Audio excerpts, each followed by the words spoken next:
It's like if you have decentralized money, but you can only use it in centralized custodial venues, have we really accomplished what Satoshi set out to accomplish? Probably not.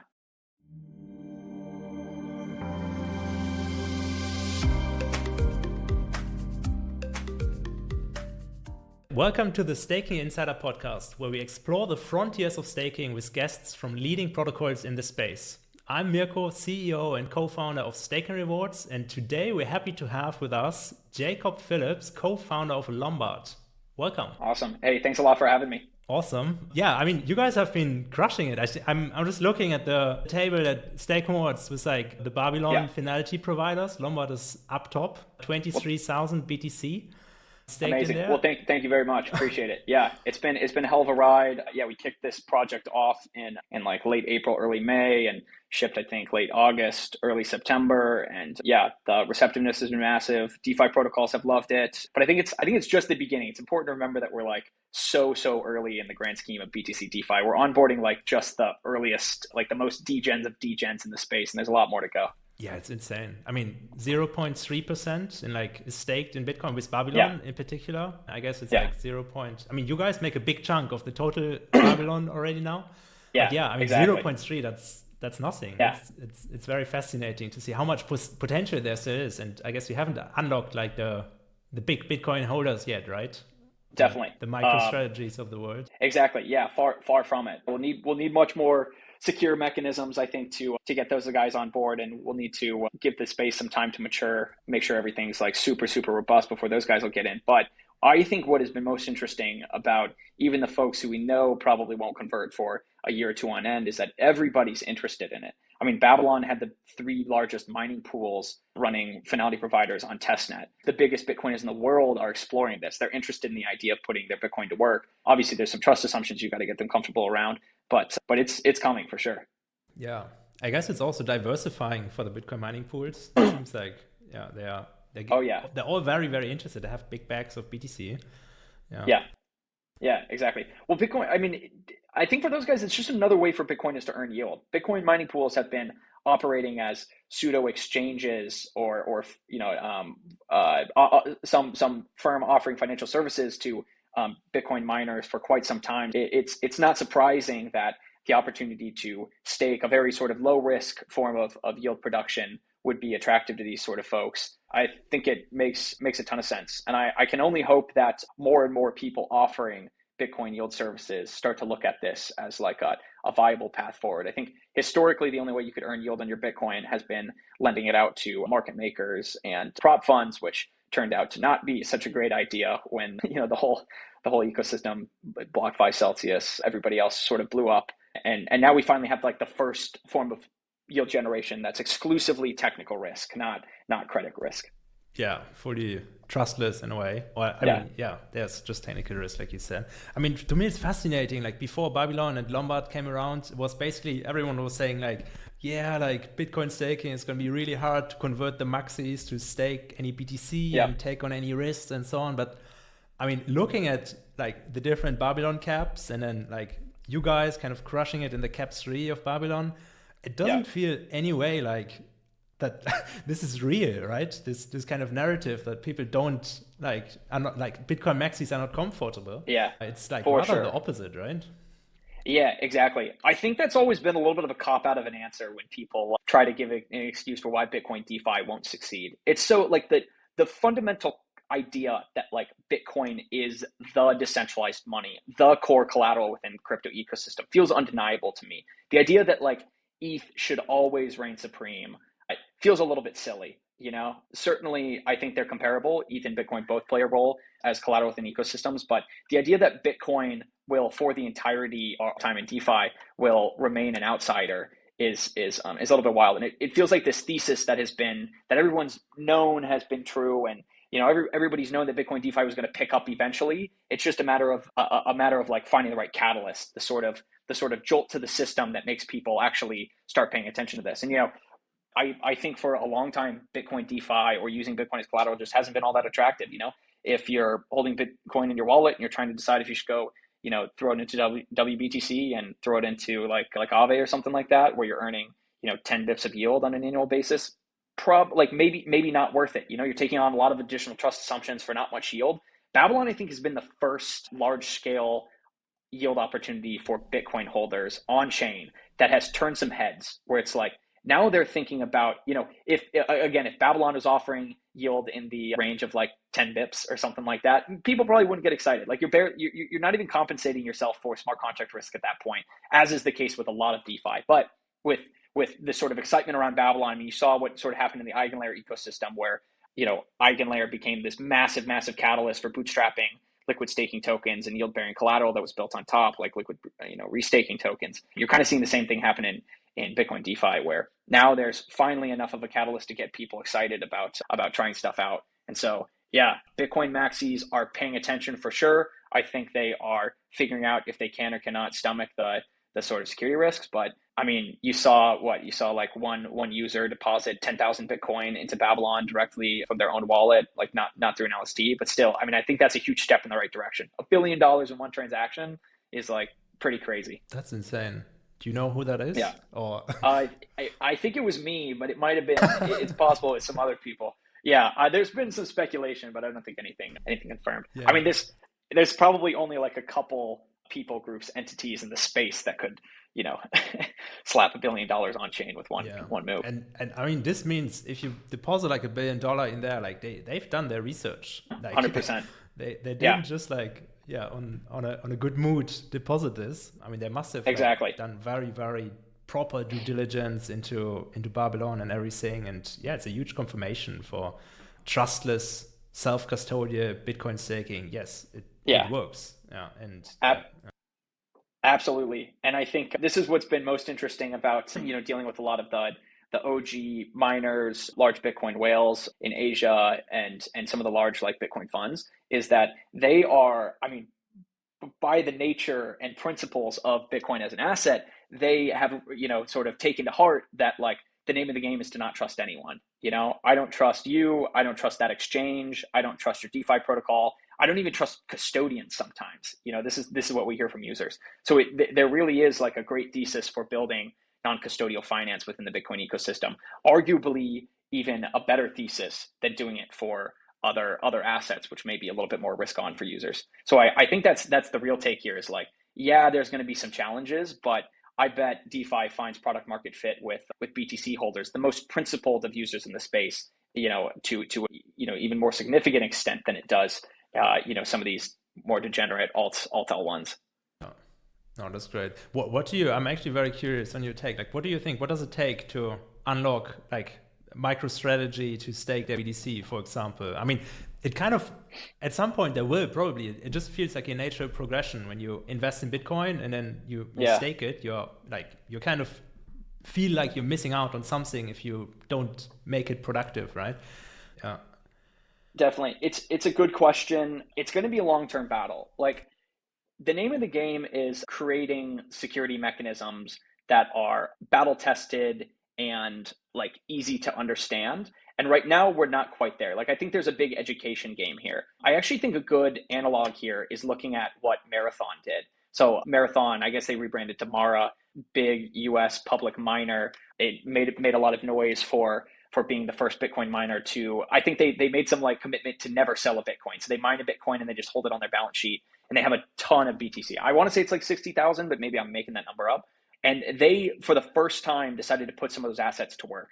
And what they did was it's like through a lending facility, presumably lending to large institutions and market makers, very, very safe lending. But there is demand for putting Bitcoin to work. I think that is clear if you can find a safe mechanism. Credit risk is really comfortable for people in TradFi. It's something I sort of understand. Usually credit risk doesn't blow up. You can, there are some people I think you can trust in. And so, if you're a guy like Michael Saylor trying to think about putting your Bitcoin to work, I think, lending is probably the easiest. But I think over time, people are going to sort of laugh at the approachability of credit risk. Like, staking is an incredible mechanism because it only relies on technical risk of battle-tested systems at this point.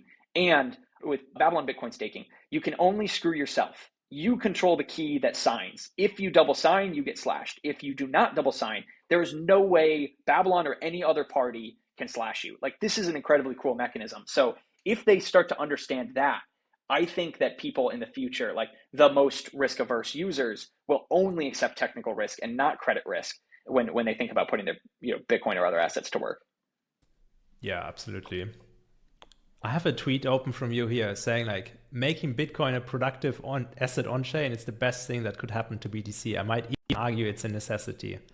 Do you want to like elaborate a little bit? Yeah, definitely. So this tweet was a quote tweet of a discussion about how exporting ETH from ETH L1 to L2s was like calling into question the whole security of the chain. And the argument by the tweet was basically that like Bitcoin doing the same is like even worse. And I think it's actually far from it. Like the idea that Bitcoin becoming more productive on chain is a bad thing, I think just baffles me. It's like, it's probably the best thing that could have happened. You think about like how you break down the value of Bitcoin. Bitcoin is entirely a monetary premium. Like there's very little like fundamental value you can point to. It all is sort of encapsulated in this idea of Bitcoin as money, right? And the fact that we now have institutions and the biggest governments in the world starting to accept Bitcoin as an alternative to government currencies, I think is massive. Like that to me is like solidifying the foundation of Bitcoin as a monetary primitive. You compare that to something like ETH or Solana or something else, it's like the assets are very, very different. The monetary premium is big, but it's very, very sort of uncertain. Unlike Bitcoin that has like only ever tried to do one thing. It is a store of value. It is decentralized money. That is it. We will never do anything more. This is what it is. Like Bitcoin has sort of like filled that niche very, in a very strong way. It's sort of fulfilled that goal. Everything else is kind of trying to copycat that. And so what's interesting is like, I think back to last cycle, DeFi summer, when DeFi was really kicking up, ETH became the primary collateral that people were holding to transact on chain. They were using it as collateral in DeFi protocols. They were using it as a base asset for trading pairs on chain. They were using it as a base asset for trading NFTs. All of this was sort of solidifying a new foundation for ETH as money. And I even think about like my user behavior during that time.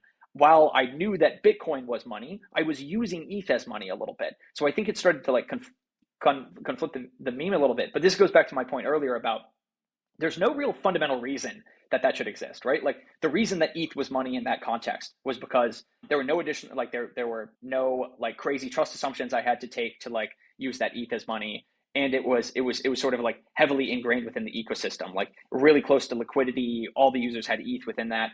If you recreated, like imagine restarting DeFi, and this time you have, fully liquid cross-chain BTC and like good enough security solutions to the point where BTC can be like on par with the trust of a native asset. You get to the point where there really would be no reason to adopt like ETH or Solana or some other asset. So basically my thesis with that post was that like, was almost to paint a little bit of a dark picture potentially. Like imagine if Bitcoin doesn't win the on-chain finance world, like ETH and Solana and other like native currencies of Alt L1s become the fundamental collaterals within DeFi, or like ETH runs away with it.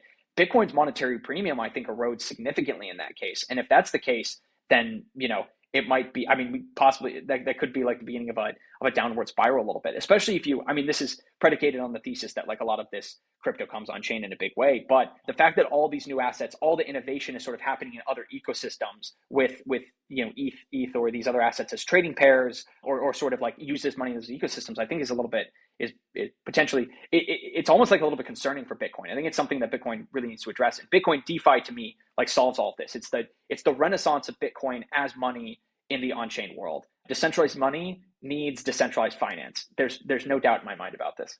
Yeah. Is this gonna, so yeah, this is very interesting. Is this gonna happen, you think, on Bitcoin as like native kind of like roll-ups on Bitcoin, or can this happen in the Ethereum world? It was like, there's a very clear distinction, I think, that's often misunderstood as well between Bitcoin staking, using it as a collateral, BTC, and kind of the Bitcoin scaling and Bitcoin L2 world. I see it as like totally different concepts actually that have very little in common if you look at it closely, but somehow they are still intertwined because one can like enable the other. It's more like a cultural shift, right? Making Bitcoin productive, making Bitcoin scalable and so on. Do you think the future of finance will be built on Bitcoin or will be settled on Bitcoin, let's say? Yeah, it's a really great question. I don't necessarily know that the future of finance will be settled on Bitcoin, but I do know that there's a ton of demand for finance settled on Bitcoin. So we at least know that.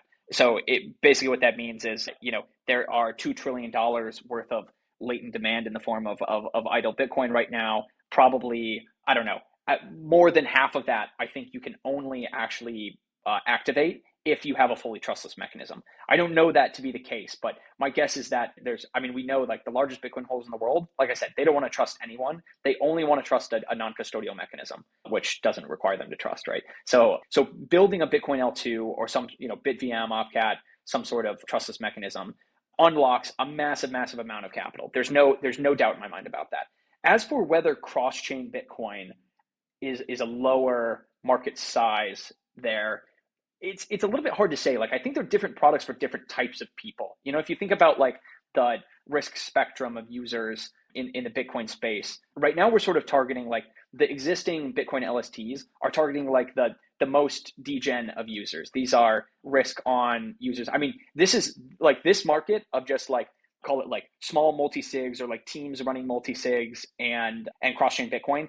This is probably like, I don't know, 10 or $50 billion market or something like that. And then there's like a $500 billion market that is like, something much more secure, like Lombard Ledger, 21 validators, super robust, like non-custodial, but not like as robust as like a true roll up that, rolls up to Bitcoin. This is like a much bigger market. And then there's like the true, truly non-custodial finance where you have like a one event trust assumption that goes back to BitVM or Opcat. That then is maybe like the $1 trillion market or something like that. So I think it's different users for sure at different times. My assumption is that no matter what happens, cross-chain Bitcoin is going to be in super high demand, because at the end of the day, like, I think the best DeFi protocols are not going to exist on a Bitcoin L2.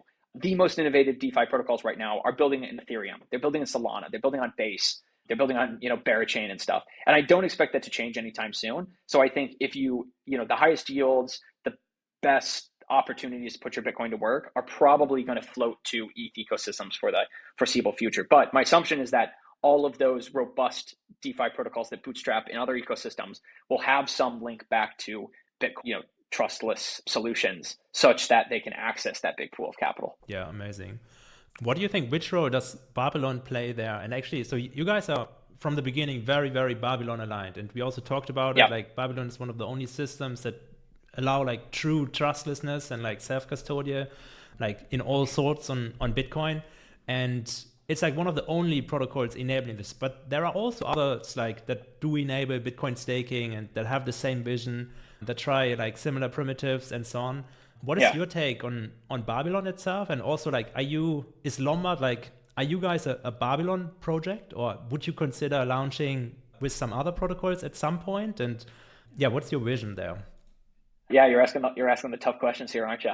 So Babylon from the beginning we knew was going to be, way bigger than any other. I mean, Babylon is the biggest Bitcoin DeFi protocol, and there was no doubt in our mind that this is going to happen. Really, like, but what Babylon did was they activated the Bitcoin community in a way that you could only do if you were building a really creative, expressive mechanism on Bitcoin L1. I think that was the big thing, was they started from a very principled base of like, we're going to work directly with the biggest Bitcoin holders in the world and build non-custodial DeFi directly on BTC L1. This is cool. This was very different than I think anything I'd seen before. At best, you're getting, layer twos with multi-sigs and trust assumptions. So that was the basis of it. Lombard fundamentally, to me, is focused on the vision of turning Bitcoin into a productive asset.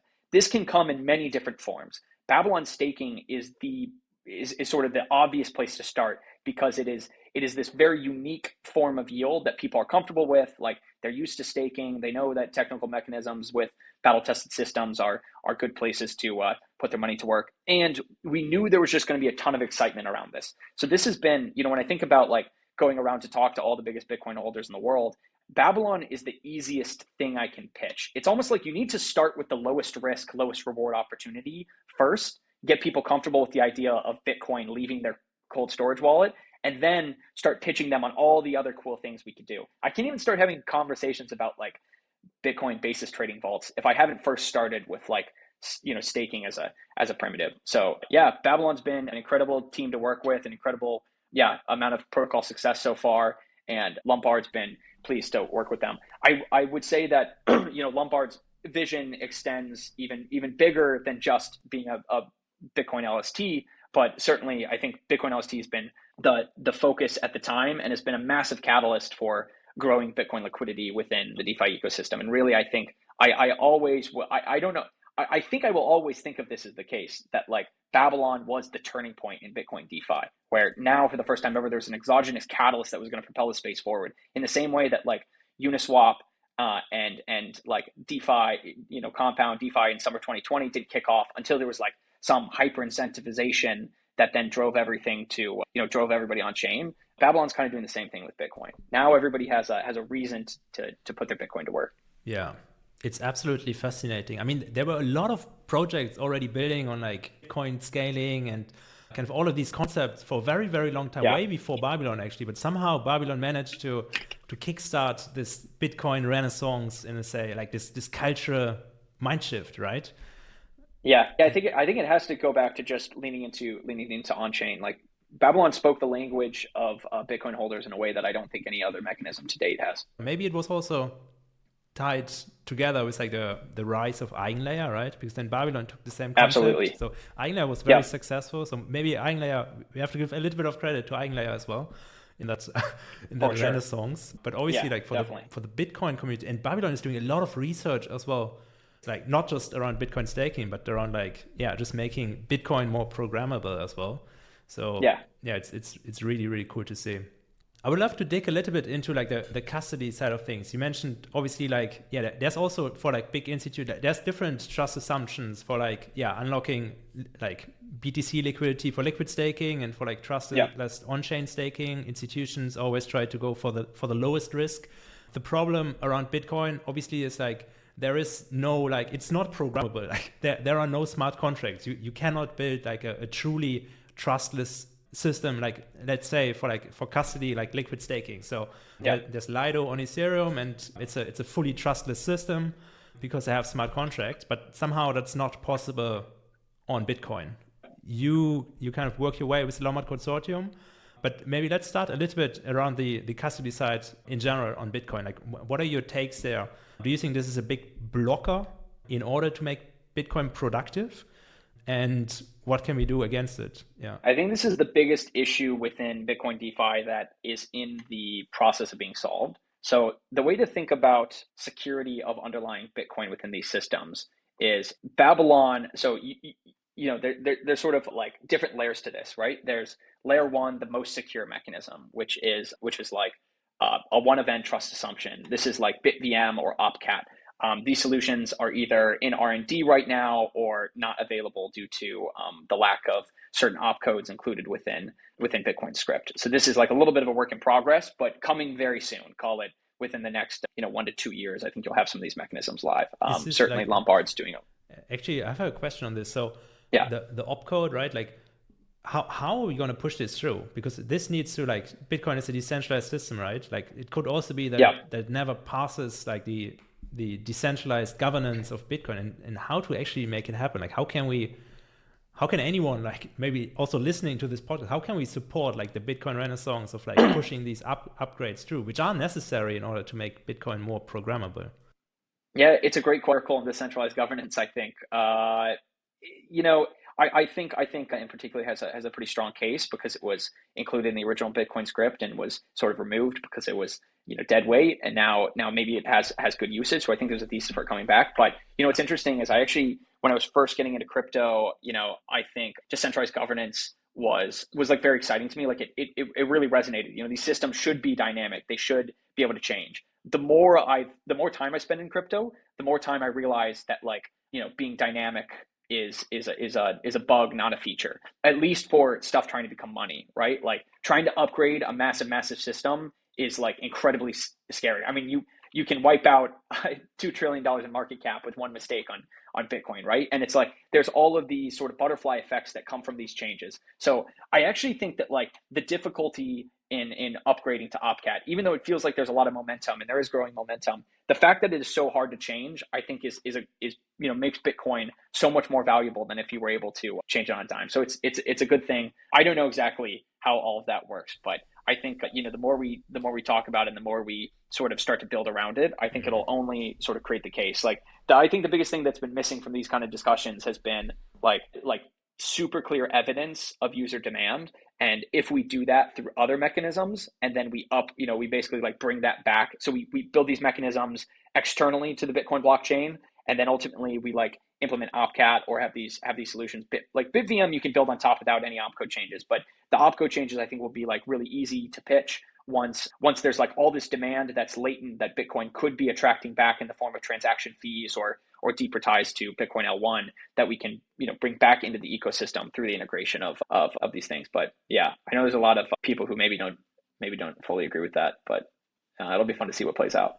Yeah, no, 100%. I mean, I'm not sure if this could happen, but actually I was thinking about like there were like the mining block size wars in like 2016, 2017, where like the big blockers and the small blockers, and they were kind of deciding on the future of Bitcoin, and the small blockers won. Like Bitcoin Cash was hard forked with the big blocks. Could the same thing happen now with like kind of, let's say we have the people that want Bitcoin to become programmable and the others maybe just wanted to stay that way, and then there's a hard fork. Do you think that's possible? That's plausible? It's possible. It doesn't feel within reason at the moment. Like I struggle to imagine that being the case, especially given that we have stuff like BitVM. Like there are mechanisms that we can probably do well that allow for semi-trustless mostly trustless expressivity on top of Bitcoin. So if those mechanisms continue to, have a lot of promise, then I think maybe we could get away without upgrades. If it got to the point where it was like BitVM was not working out and the only way to upgrade was to add some additional opcodes and there was like a big group. But I think everybody will coalesce around one primitive. Like the worst outcome for Bitcoin would be 2 forks slightly adopted for both ruins Bitcoin's status as like unchangeable monetary primitive. So I would be surprised if people don't. It's almost like either the opcat crowd wins or loses, but either way the whole Bitcoin community probably sticks on that same chain. Yeah, I mean that I'm very convinced of that as well. I think this happened with Bitcoin and Bitcoin Cash too. It was like a kind of it happened like shortly and like, but it was very, very soon it was clear like, okay, Bitcoin and the community decided for this thing and not for the other, even though there is a hard fork. Yeah. Exactly. And to go back to that tweet we were just talking about, I mean, imagine the case where Bitcoin is like, no, pushing away from it. Like, here's the thing. At the end of the day, I think there would have to be some sort of fork eventually. Like, I think it would take a really long time, but eventually it'll happen. We don't imagine BitVM doesn't work out, and the only way to include expressivity within the Bitcoin blockchain is through opcat or covenants or some sort of upgrade to the chain. And the Bitcoin community is like, no, we're not going to upgrade. What is the outcome from there? Well, the outcome is everybody just uses their Bitcoin on centralized exchanges and centralized venues, and other assets that can trustlessly, interoperate throughout the DeFi ecosystem are going to, gain monetary premium faster than Bitcoin is. Both of those are like really bad outcomes. It's kind of funny. I like to use this example. Like when I was at Polychain, we invested in this project called Yellow Card, and Yellow Card was like the Coinbase of Africa. They were trying to like expand, democratize access to Bitcoin within, the region of the world that probably needs decentralized money, inflation resistant money the most. And yet the only way you could build that is like doing a custodial mechanism. It's crazy to think that you can't really build the user experience you want to for like some of the most impactful apps without some sort of decentralized foundation. And it feels weird to me that many in the Bitcoin community would be against enabling this for Bitcoin. It's like if you have decentralized money, but you can only use it in centralized custodial venues, have we really accomplished what Satoshi set out to accomplish? Probably not. So I think it is like such a natural transition for the asset that has solidified itself as the global store of value to then become the core collateral for on-chain finance. Yeah, it's very fascinating. And I love what you guys are doing at Lombard also with you're basically building with the Lombard consortium, you're building like a kind of a system on top that also provides trust or like lowers trust assumptions to the depositors of Lombard. Maybe walk us a little bit through like how does this work? Like what are the challenges there for like building such a system? Because essentially it's like you're building like a custody account and then like progressively decentralizing it over time. What's like, like, how did you start? What were the challenges? Where do you stand? And what's the vision? Like, what's the end goal? Where will this Lombard consortium, this system be like in the next few years? Yep. Great question. And I'll tie it into your other question that I was answering earlier around like the different mechanisms for securing BTC. So I already talked about like fully trustless is like BitVM or OpCat. This is still R&D. It's like not ready just yet. One step up from that is like custodial mechanisms. So this is like WBTC, CBBTC. This is like some team, like an LST team who has a multi-sig or an exchange account that's just sort of like holding onto your money for you and then giving you an asset that's representative of that. This is like not particularly great. And then there's like a step up from that, which is like a Lombard's current design, which is like a trust minimized form of security where you have like, instead of just like one, you think about like a team securing Bitcoin, that is like effectively one party. That's like a one of one. Even if you have multiple parties, they're like not independent enough. There's like a lot of reasons that they would collude or sort of be together. Your security mechanism isn't that great. Lombard is like, okay, what if we took like the model of WBTC, which is like big reputable institutions securing a Bitcoin, or rather securing assets, and decentralize that. So the Lombard Consortium is going to be like some of the biggest mining pools out there, some of the biggest DeFi protocols may secure it, some of the biggest validators, some of the biggest crypto institutions that are involved in the Lombard ecosystem. And the goal is to create this, we have Lombard Ledger, this Cosmos SDK chain. It'll have, 21 validators. It'll be all of that Bitcoin sort of secured by this decentralized group. And so when you think about all of these solutions in tandem, they form a bit of a spectrum. So it's like different Bitcoin users will demand different levels of security. The most degen of users, they don't really care. They don't know anything about security. You can get them to use a multi-sig from the team. You can get them to use a centralized exchange account. It doesn't matter. However, as you expand to like larger amounts of Bitcoin and more serious Bitcoin holders, you inevitably you basically have to form some sort of non-custodial thing. And Lombard is the only Bitcoin LST that's actually like taken this stance, which is kind of crazy to me. This is like, I was just telling a buddy the other day, like, man, if all of these Bitcoin LSTs spent as much time thinking about product as they did about cutting corners, they would realize that like the most powerful thing you can create, the most powerful piece of technology you can create as Bitcoin LST is a non-custodial security primitive. And this is what Lombard's been doing from the start. This is the reason we built it on a consortium model from the beginning. This is the reason we're launching Lombard Ledger, trying to decentralize this. Like the biggest Bitcoin holders in the space will not accept like the sort of trust assumptions that other people are offering. It has to be a non-custodial mechanism.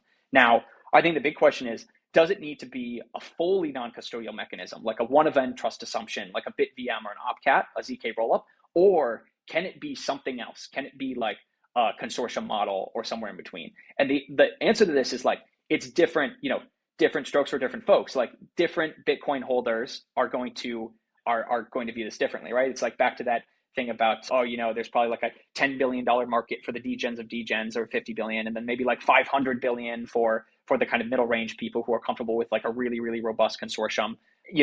I think like true non-custodial finance is like seeing a little bit of, it's sort of being challenged in DeFi right now, right? Because it's like most of DeFi is built upon USDC, which obviously has some embedded trust assumptions. But I think we're realizing like at some point for most users, a certain degree of trust assumption is enough. Bitcoin holders are gonna push that the furthest. So we'll sort of see what makes most sense. But I think what's pretty clear is like all the little self-custody TVL, like snapshot TVL games that are being played. There is a form of productization of that, which is like an actual non-custodial mechanism, which is what DeFi has been pitching for 6 or 7 years, which is what like Lombard's been saying needs to be the end state of this product from the beginning, which is going to win all of this. And I actually think that's really cool. Like it's cool that no one trusts anyone in Bitcoin DeFi, and non-custodial mechanisms will ultimately win out. Like I don't necessarily always feel the same about ETH DeFi, where it's like some of the most custodial mechanisms are actually winning. In Bitcoin DeFi, I think over time it'll things will sort of shape the right way. Yeah. I mean, this is a very common behavior in crypto, like optimizing short-term gains over long-term growth. 100%. And yeah, the incentives are kind of messed up in crypto in general. So it's always great to see projects actually building like truly like innovative products, and it takes time. This is not going to happen overnight. Yeah. But yeah, I'm very excited for what you guys are building, especially around the Lombard ledger. So you mentioned Lombard ledger. This is like a Cosmos chain, right? They're going to be validators, like the big mining pools, the big like staking providers. And this is basically going to be a decentralized bookkeeping of the Lombard consortium on Bitcoin, right? Exactly. Yeah. So Lombard Ledger will be a Comet. It's Comet BFT, Cosmos SDK chain, sort of a decentralization of the current like permissioned blockchain that operates the Lombard consortium right now. We'll expand the validator set. 21 is an arbitrary number. I think we'll ultimately do much larger than that. But you're exactly right. Lombard Ledger sort of is the hub for all accounting within the Lombard ecosystem. So the consortium notarizes deposits, it enables minting of LBTC, it processes redemptions. Everything kind of goes through this one primitive. So you sort of have like, Lombard Ledger then becomes this one source of trust assumption within the Lombard ecosystem, and everything kind of falls back to that. And again, like, this goes back to it. Users are demanding that we have a trust model that they can get comfortable with. And it's not easy. Like, it's not easy to go this route. It's much easier for people. This is why people have done it, to just go and be like, oh, I have a Cefu account. This is close enough. Trust me, I'm the team. This doesn't work at some scale. It's hard to build really robust, battle-tested security primitives that are objective and not subjective. Like, our goal is to create a security primitive that everybody in the world, regardless of who you are, can trust. If we haven't done that, we haven't succeeded. There are so many people like Bitcoin DeFi is always funny because it's like some LPs trust Cefu, some LPs trust Kobo, some LPs trust this other custodian, some LPs trust none, some LP there's too many preferences. So if you create a security solution that's like too subjective towards a certain set of security assumptions that you think is good, you're missing out on a massive piece of the market. The goal here is like smart contracts that anybody can trust in the world. I think that's the whole sort of point of DeFi in general. And yeah, I don't know. I think Lombard's doing a good job of pushing the Bitcoin space in that direction of more robust, more objective security mechanisms. Yeah, I 100% agree. I think all the big value transactions, like the big chunk of DeFi, it will tend towards the most decentralized system, because this is where you have the most trust in the system. It's just very natural progression. Yeah. Yeah. I have the big question to me is like, is Lombard Ledger going to use Bitcoin security from Babylon as well? Is it exactly? That's the plan. That's amazing. This was part of the original motivation for building a Cosmos SDK chain, was that so we could be IBC compatible. But also Cosmos SDK is just a great framework for building blockchains. So I think that was I think we would have done it either way. But yeah, we'll be consumers of security. Yeah, this completes the flywheel. Very, very nice. Cool. Exactly. I'd love to talk a little bit about DeFi. Yeah. I mean, there's like 18 DeFi integrations. You guys are already on Ethereum, and you also, I think you just launched with the pre-deposit on Barra chain as well. And you don't really you just see about bringing LBTC, the Lombard Bitcoin, like to anywhere, right? To anywhere where DeFi is happening. Do you have any preferences there? And we talked about it earlier as well. It's quite interesting. You said like now is kind of the first time we have a DeFi Bitcoin renaissance as well. I think the only time, like in the last cycle, there was like Wrapped BTC was kind of the leader there, and there were some projects like Badger DAO, something like this, if you remember. Yep. They kind of tried to push this narrative forward as well. But now it's a different time, right? And it's really it's a real renaissance. We have much more. I mean, LBTC is already like 2 billion TVL or something. It's insane. Yeah. What's your DeFi strategy? How do you see the DeFi space? What's your alignment with other ecosystems? And yeah, how do you see this going forward? Yeah, I love having this discussion. This is the exact thing that gets me out of bed every morning. This is like what's propelled us at Lombard in our original vision. It was always about making Bitcoin a more productive asset. Like, that is a massive vision of putting $2 billion of capital to work. And this starts with a Bitcoin LST. You mentioned a lot of the sort of predecessors. WBTC had a bit of its heyday in DeFi summer, but never really reached critical mass, right? Like, yield on Aave for WBTC is like 10, 20 bips or something like that, basically nothing. WBTC sort of hasn't got to the point where, on balance, ETH or WBTC, people are still overwhelmingly choosing ETH. Bitcoin as collateral has not become dominant within the ecosystem. Badger DAO, a great effort to sort of onboard capital from the Bitcoin blockchain into top DeFi protocols. I actually led an investment into Badger DAO, a $21 million round when I was at Polychain. I think I only lost Polychain money on that deal. Badger DAO didn't quite come to fruition, but it was a timing thing, not a fundamentals thing. I think that was the big thing. And funny enough, the Badger DAO guys are now, Chris and the team are now building at Corn, which is an awesome protocol. And I think like what happened there was like we're always waiting for this catalyst. Like there had to be some exogenous shock to the system. In the same way, like you needed the comp token launch to hyper incentivize that then led to it sort of like solidified the fundamentals effectively. This is the same thing that's happened with Babylon. Like Babylon has been the catalyst to onboard all this liquidity into DeFi. And this was, we saw this from the start. It's funny, like when we were first starting this project, like when we first like coming up with the idea, I would sort of like, it took me like a good like 2-3 weeks to sit around and like think like, okay, are we really going to do this? Like, are we really going to build a Bitcoin liquid staking token? Like, what does that even mean? Is that like actually a big vision, or are we just trying to like, capture some short-term market opportunity? And it really is the big vision. And the vision is big because Babylon is the catalyst for onboarding Bitcoin to DeFi. Like the reason that WBTC, didn't quite succeed and CBBTC, hasn't maybe done as well as people were hoping was because there wasn't enough of a catalyst embedded. And that's really been the difference here. So like, I think we're going to look back in 5 years as Babylon as like a turning point for the entire BTC space, not just Bitcoin liquid staking. So like when we started this project, it only made sense, like LBTC was only going to be successful if it became a widely adopted Bitcoin primitive. The same way that people look at like STETH as comparable in a collateral sense to ETH fundamentally. It's like naked ETH or STETH is kind of the same in people's eyes. I need that to be the same for Bitcoin. Like I'll know that LBTC has succeeded when people are trading ETH LBTC pairs as if LBTC is Bitcoin. And so we went to, my thought here was like, we could build with these like, Bitcoin DeFi protocols that are like forks of forks of forks, or we could just go to the best in the world, go to Morpho, Gearbox, to Pendle, to Lombard just got listed on Aave, to stuff like Fluid and Veda, EtherFi. We went to the biggest Symbiotic, Eigenlayer. We went to the biggest DeFi protocols in the world and figured out how to bring Bitcoin liquidity to them rather than trying to bring DeFi to Bitcoin. I think that was the big difference in our approach. And frankly, I think it's like what the market's demanded. And yeah, I like part of my thesis early on that I used to always say was like Lombard makes every L2 or chain a Bitcoin L2 or Bitcoin sidechain, in a sense that like with LBTC liquidity, Base is now one of the biggest L2s, and with LBTC liquidity, Barachain is now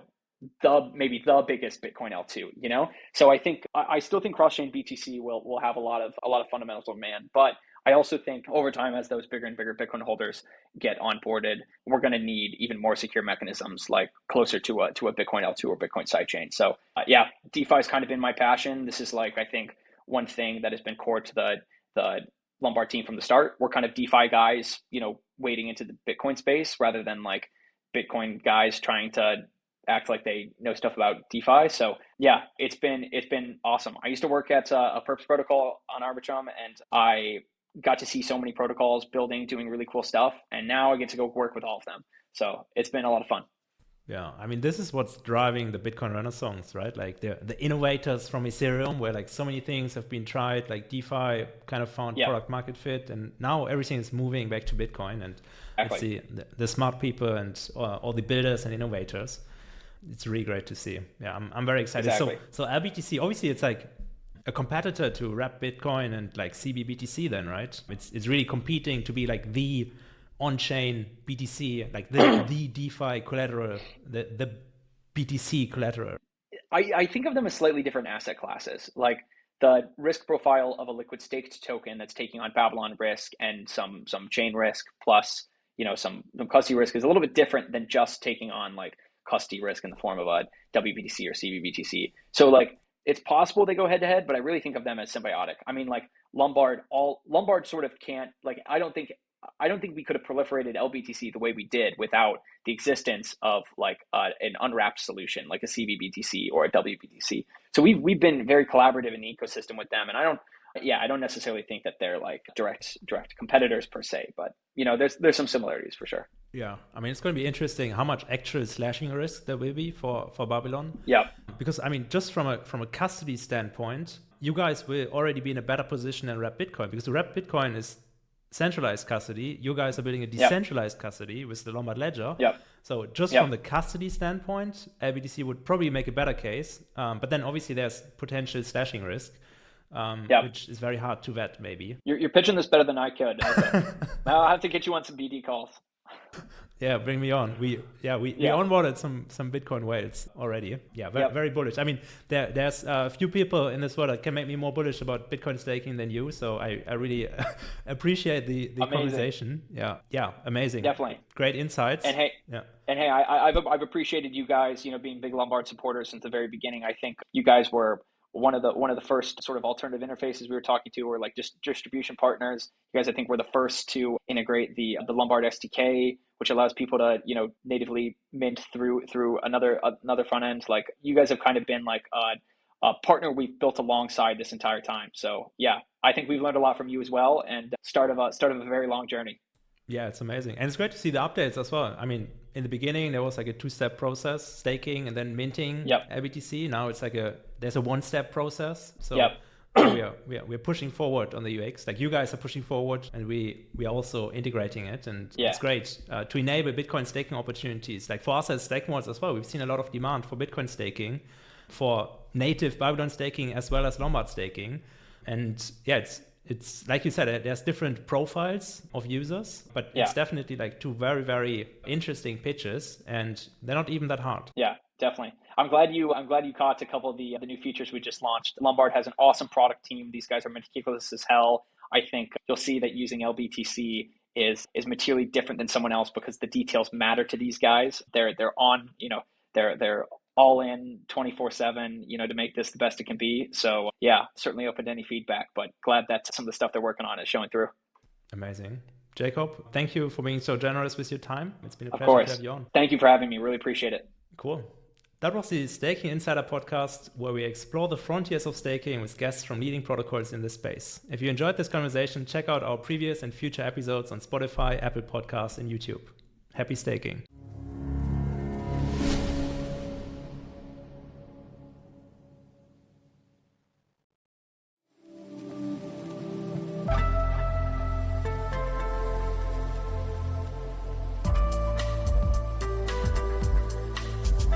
Artlist.io